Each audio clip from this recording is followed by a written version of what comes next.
Earlier this year, as we commemorated the 80th anniversary of D-Day, the Queen and I had the enormous privilege of meeting once again the remarkable veterans of that very special generation who gave of themselves so courageously on behalf of us all.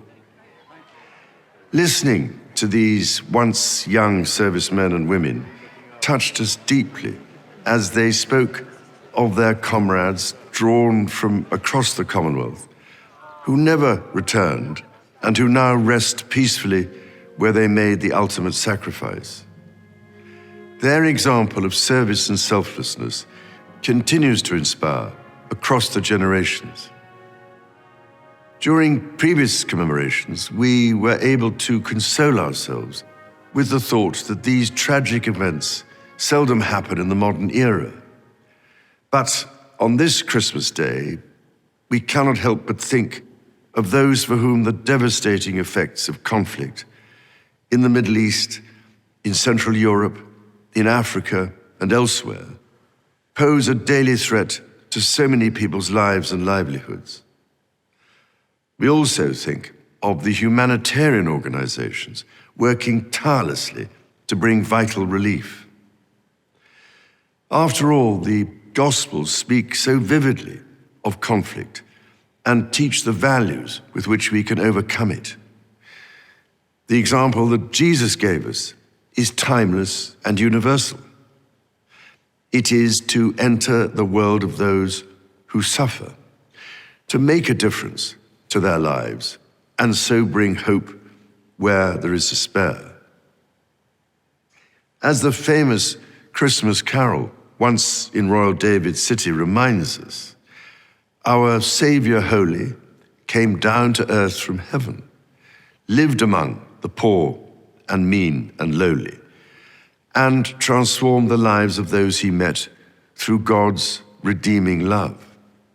That is the heart of the Nativity story, and we can hear its beat in the belief of all the great faiths in the love and mercy of God in times of joy and of suffering, calling us to bring light where there is darkness. All of us go through some form of suffering at some stage in our life, be it mental or physical.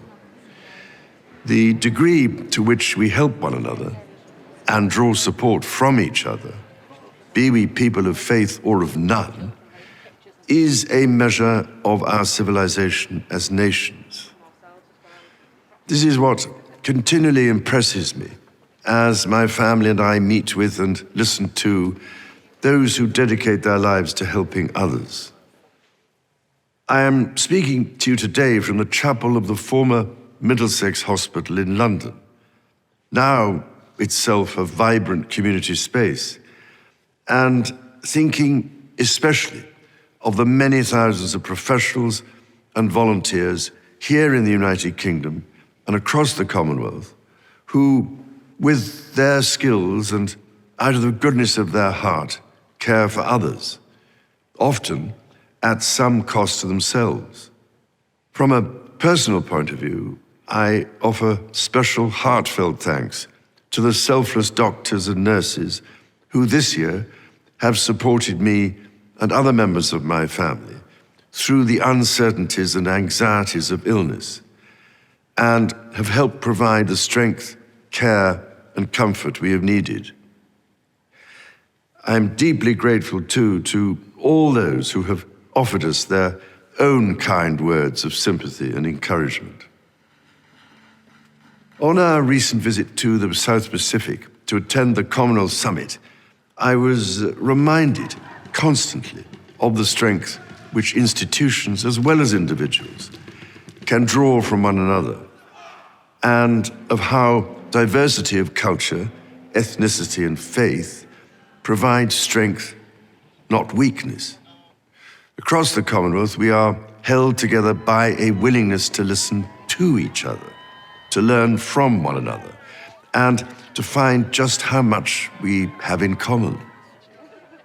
Because through listening, we learn to respect our differences, to defeat prejudice, and to open up new possibilities. I felt a deep sense of pride here in the United Kingdom when, in response to anger and lawlessness in several towns this summer, communities came together, not to repeat these behaviors, but to repair. To repair not just buildings, but relationships. And most importantly, to repair trust by listening and, through understanding, deciding how to act for the good of all. Again, listening is a recurrent theme of the Nativity story. Mary, the mother of Jesus, listened to the angel who revealed to her a different future full of hope for all people. The message of the angels to the shepherds, that there should be peace on earth, in fact echoes through all faiths and philosophies. It rings true to this day for people of goodwill across the world.